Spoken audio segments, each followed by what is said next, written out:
Boker Tov, mes amis. Que tous les livrets Torah soient pour la protection de nos soldats, la protection de Jam Israël, le Mishma, tous les soldats qui sont tombés malheureusement. Qu'Akadosh Baruch Hu amène la consolation à toutes les familles. À tout l'âme Israël, qu'on n'entende que Bessorot Tovot, que des bonnes nouvelles. On termine les 13 attributs de foi qui sont le fondement de notre Torah Akdosha. C'est le fondement de la Torah. On est au dernier, c'est le Yud Gimel, c'est le 13e, Ahava. Metim Yechayel Berov Chazdo, Baruch Adead, Shem Teilato. Donc on dit Metim Yechayel Berov Chazdo, Akadosh Baruch Hu fera revivre les morts par sa grande bonté, Baruch, béni Adead Shem, le nom de Dieu, Teilato, qu'on va louer. Et il dit comme ça le Rav, Triatamitim, donc le 13e fondement de la foi, c'est de croire en la résurrection des morts. Ve'af ingvar nirkebu menifredu le arba'a. Et même si Behemet, il y a des gens qui sont morts il y a 100 ans, 50 ans, 30 ans, 200 ans, 500 ans, 1000 ans, 2000 ans, 3000 ans. Et vadaï que le corps n'est plus. Il s'est déjà décomposé entre les 4 yesodot, les 4 fondements qui forment le monde. L'eau, l'air, la poussière. Et le feu. Et le feu. D'accord? Ils se sont séparés, il n'y a plus rien. Nirkav, le corps il a déjà pourri. Tu dis, mais qu'est-ce qu'il va rester? De quoi il va revivre le mort? Il n'y a même pas de corps, il n'y a plus rien du tout. Ukmo shimtsi mitipaktana et adam ken yamtsi midavar anishar miyesodam. Et de la même manière, mon Habibi, dis-toi, qu'Akadosh Baruch Hu, toi tu te dis comment il va revivre le corps? Il n'y a plus rien. Mais de la même manière que je dis, mais comment un homme il est là? Comment ce beau gosse qui est devant moi, il est là aujourd'hui? Comment il est là? Eh ben mon tzaddik, d'accord, si je fais la photo de ce que tu étais avant, tu étais un petit nénuphar, un petit spermatozoïde qui a couru, d'accord? Tu as fait la course avec tout le monde. Et il y en a qui se sont plantés, il y en a qui se sont plantés au milieu, il y en a qui se sont trompés de sens, ils ont été dans le sens inverse, d'autres sont dans les parois, d'autres ils ont essayé de rentrer, ils n'arrivaient pas à rentrer. Et toi avec ton courage, toi avec ta petite tête, hop, t'es rentré dans l'ovule. Et qu'est-ce que t'es devenu? Eh ben le beau gosse qu'on a aujourd'hui. Le beau gosse qu'on a aujourd'hui. On applaudit. Voilà. Pour une fois, pour une fois, d'accord? Pour une fois de notre vie, on est arrivé premier et on a gagné. C'est arrivé, mon tzaddik. La première course de notre vie. Lui, non, c'est. Il pas couru, il a dit. Messieurs, revenons à nos moutons. Ça veut dire quoi? Si tu comprends comment Akadosh Baruch Hu, Rabbi David. Si tu comprends Rabbi David, comment Akadosh Baruch Hu nous a créé. Regarde ce que tu étais, regarde ce que je vois de Rabbi David, ce que je vois de l'homme. Et c'est quoi l'homme? Avec ses pensées, avec ses sens, avec sa intelligence, avec sa beauté, avec sa grandeur, avec son caractère, avec tout ce qu'il est. Tu peux t'imaginer que c'était un petit nénuphar qui était... comment? Ça, c'est un miracle. C'est un miracle. Eh bien, je vais vous dire, il dit le Rav, c'est pas moins extraordinaire. C'est pas plus extraordinaire plutôt que Triatametim, que la résurrection des morts. Et d'ailleurs, ça, je le dis à ta place, mais je sais que ça te... Voilà, tu as envie de le dire, mais je le dis à ta place, ça te brûle les lèvres, d'accord? Mais c'est exactement ce qui se passe, mon tzaddik, quand tu veux donner naissance à un bel arbre fruitier. Tu veux faire un oranger, qu'est-ce que tu fais? Tu prends la graine, elle doit pourrir dans la terre pour pouvoir devenir ce qu'elle va devenir, un arbre. Eh bien, c'est pareil. Lorsque tu mets et tu enterres, et que voilà, on a enterré, on va enterrer encore des soldats, encore de nos enfants. Il faut savoir que quand on enterre quelqu'un, qu'est-ce qu'on fait? On plante. Tu dois avoir la Emouna Shlema, tu vas avoir cette foi inébranlable. Bien sûr qu'il y a la tristesse, on ne parle pas de ça, et le deuil, bien sûr. Mais ce que je veux dire, que derrière ça, qu'est-ce qui se cache? Et devant ça, qu'est-ce qui se cache? Quand on enterre quelqu'un en vérité, qu'est-ce qu'on fait? C'est comme si tu plantais une graine. C'est exactement ce qu'on fait. Lama, parce que Be'ezrat Hashem, elle va refleurir. Il va se relever encore plus beau, encore plus fort. Amen. Quand? Be'triatametim, la résurrection des morts. On se lèvera avec le corps lequel on était enterré. Comme disait Chachamim. Le corps qui est enterré, c'est ce corps-là. C'est pour ça qu'on dit aussi, une des explications qu'on dit, Vimales Rokpinu. Je t'avais donné celle du roi Moutsafi, d'accord? Hier. Et à la fin des temps, quand ma chère viendra, alors le sourire ne quittera pas nos visages. Lama, après on sera dit, rigoler, parce qu'on va être mort de rire. On va voir le grand-père, il a 3 ans, et le petit arrière-petit-fils, il a 30 ans. C'est pas possible, c'est le grand-père. Mais oui, parce qu'en vérité, chacun il reviendra avec le corps qu'il avait, donc on va rigoler, parce qu'il n'y aura plus de... Tu comprends ce que je veux dire? On peut pas avoir 3 ans, c'était grand-père. Ben, entre guillemets, arrière-tonton, quoi, on s'est compris, tu comprends? Ou, je sais pas, le petit-fils, il va à 80 ans, et lui à 40 ans. Tu comprends? C'est dur le jury. Ou je vais te dire, oui, comment grand-père? D'accord? En fait, grand-père par alliance ou par ce que tu veux. Il est mort jeune et 500 ans après, il a eu des générations. En fait, il va être petit, l'autre, il va être. Voilà, dans ce sens-là, dans le corps. Et donc, on sera tous morts de rire quand on verra. Attends, ça c'est la tante, ça c'est le grand-père, ça c'est le père, ça c'est le machin. Peut-être le fils, peut-être que le fils, il sera plus grand dans le corps que le père qui se lèvera après. Et donc, la 13e article de foi, c'est de croire une émouna inébranlable en Triat Hametim, la résurrection des morts. Et il continue, avait dit Bechol ze sheashlimu chukam batorah bemitzvot veismach Hashem b'maasav v'glimol tov af laguf ha'adam maasim hatovim asher beheblei ha'olam kanu. Et il dit le Rav, Triat Hametim, est-ce que tout le monde sera zoché? Est-ce que tout le monde méritera la résurrection des morts? C'est la question. Et il répond le Rav, non, uniquement celui qui a appliqué les lois de la Torah, qui a accompli les mitzvot. Lui, Ismach Hashem et Maasav. Dieu, il est heureux dans les actions de cette personne-là. La personne qui fait Torah, la personne qui est dans la mitzvot, Akadosh Bohu, Ismach be Maasav. Et qu'est-ce qu'il fera Hashem? Il rendra en cadeau. Quoi? Que même le corps revivra. L'âme, va dire que l'âme, elle est éternelle, mais même le corps revivra. Et donc, d'après ce qu'il dit le Rav, alors comment on fait? Puisqu'il n'y a que uniquement ceux qui ont étudié la Torah, qui ont fait les Maasim Tovim, qui ont fait les mitzvot, qui ont accompli les mitzvot, qui se relèveront pour Triat Hametim, pour la résurrection des morts. Donc pas tout le monde se relèvera. Sur ça, on a ramené la Gemara dans Maseret Tuvot, Kouf, Yud Aleph. La Gemara, elle dit Kital Orot Alecha. Comment Hashem va faire revivre les morts? Comment ça va marcher? Comment ça va se passer? La Gemara dit, il y a écrit dans Yeshaya, Kital Orot Alecha. Le tal d'Hashem, la rosée de Dieu, c'est une rosée de lumière. Et la Gemara dit Kol Misha Sakba Torah Or Torah Mechayu. Celui qui a étudié la Torah, qui s'est occupé de la Torah, la lumière de la Torah va le réveiller.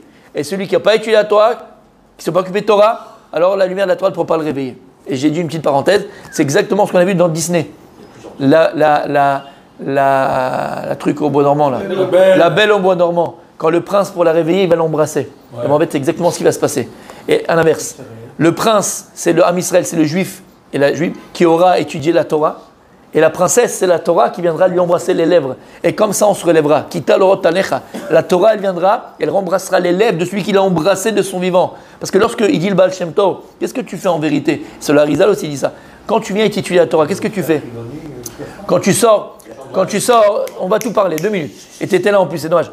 Quand maintenant tu étudies, qu'est-ce que tu fais dans ta bouche? Qu'est-ce que tu mets dans ta bouche? Les paroles de Torah. Donc en réalité, les paroles de Torah que tu dis, tu les embrasses, puisqu'elles sont dans ta bouche.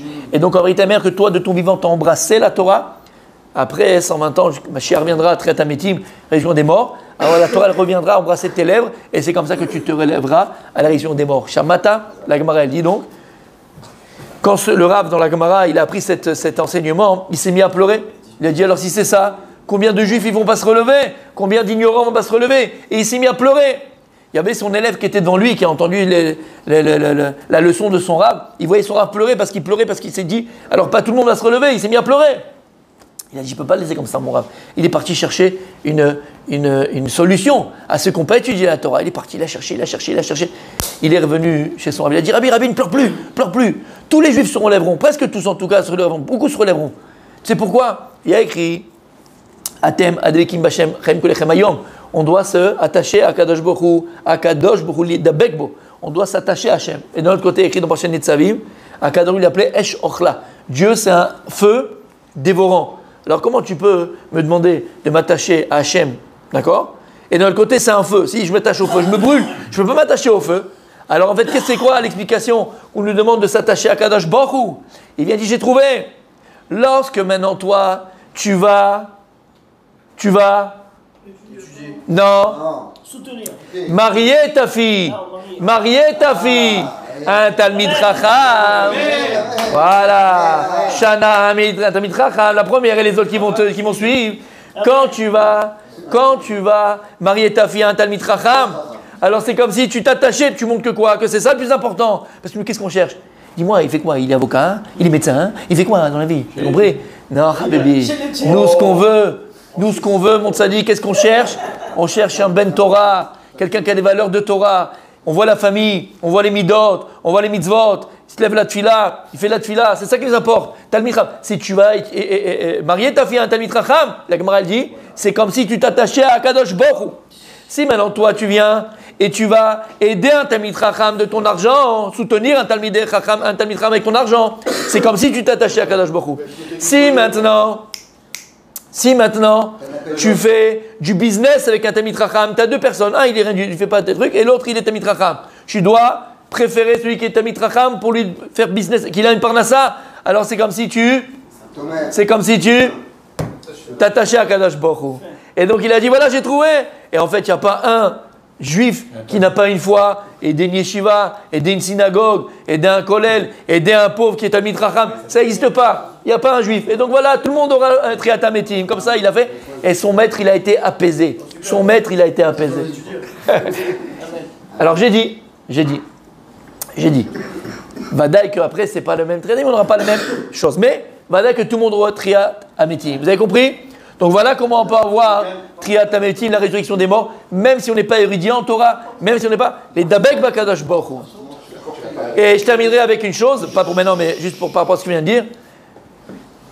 N'oubliez jamais ce qu'on dit. C'est-à-dire, Gemara Baba Batra, c'est une Gemara qu'il adore, mon gardas, alors je la répète en ton nom, mais je sais que tu l'aimes, tu aurais pu l'écrire d'ailleurs. Quand Rabbi Yossi, il est tombé dans le coma, on va dire, d'accord, un peu comateux, la Gemara dit que son âme était entre les deux mondes. D'accord? Il est monté, il descendait, il était entre les mondes, il était mourant, quoi, entre guillemets, il était mourant. Et quand Baruch Hashem, il a guéri, il est redescendu sur terre, il lui a demandé, qu'est-ce que tu as vu là-haut? Maraïta! Afour. Il a dit, Olam Afour Raïti. J'ai vu un monde à l'envers. Un monde à l'envers. On marche sur les pieds, on marche sur les mains. Il a dit non, Olam Afour Raïti. Celui qui est ici grand, là-bas il est petit. Celui qui est ici petit, là-bas il est grand. Il dit, qui t'a vu? Qu'est-ce que tu as vu? Il a dit, j'ai vu. Il y a dans la Gemara, souvent on voit Rabbi Shmuel. Rabbi Shmuel, il avait un élève qui s'appelait Rabbi Yehuda. Toujours Amar Yehuda, Amar Rav. Ou Amar Yehuda, Amar Shmuel. Parce que quand l'un il est mort, il a été élève de l'autre. Donc c'était l'élève de Rav et de Shmuel. Et dans l'Amazé, dans ce monde-là, c'était l'élève de Shmuel. Et bon, là, bas dans le monde, là-haut, quand il est monté là-haut, qu'est-ce qu'il a vu? Il a vu que Shmuel était assis devant lui, donc Shmuel était son élève, et lui, c'était le maître de son maître, qui était dans ce monde-là. Tout était inversé. Olam Afour Raïti. Et Tosfot dit, mais comment c'est possible? Si Shmuel, c'était son maître ici, pourquoi là-haut, c'est son élève? Et la Gemara de dire, parce qu'une fois, il y a une almana, une veuve, qui est venue, il était en train d'étudier, elle est venue poser une question à Shmuel. Shmuel, c'était le Rav. Donc il lui a posé la question. Elle a posé la question, Shmuel, il lui a répondu. Elle est partie, Meshkina, elle n'a pas compris. Elle est revenue. Elle l'a posé une deuxième fois. Bon, il a dit, il n'a pas entendu, je répète. Troisième fois, elle est venue, il l'a jeté comme un poisson pourri. Et là, Rav Yehuda, il lui a dit, maître, c'est écrit dans la Torah qu'on doit faire attention à la veuve et l'orphelin. Et comme ça, on rejette une. Il a dit, t'as raison, il l'a rappelé, machin. Tosfot il dit, parce qu'il lui a pris une mitzvah derech eretz, pas dans quelque chose de kabbalistique, derech eretz dans les midot, là-haut c'était le maître et l'autre c'était l'élève. Donc entre guillemets, en vérité on ne peut pas savoir qui est quoi et qui sera quoi. C'est quelque chose de général, d'accord, quand on va dire, qui peut juger vraiment? Il n'y a que Kadosh Baruch Hu. Il y a peut-être un gars qui a fait le mytho pendant 50 ans et l'autre il a été honnête et vrai pendant 5 ans. On ne sait pas qui est quoi, il n'y a que Kadosh Baruch Hu, il n'y a que Dieu qui peut juger véritablement et savoir qui est qui et qui est quoi. D'accord? Le reste, c'est de la blague. Ok. Et on termine.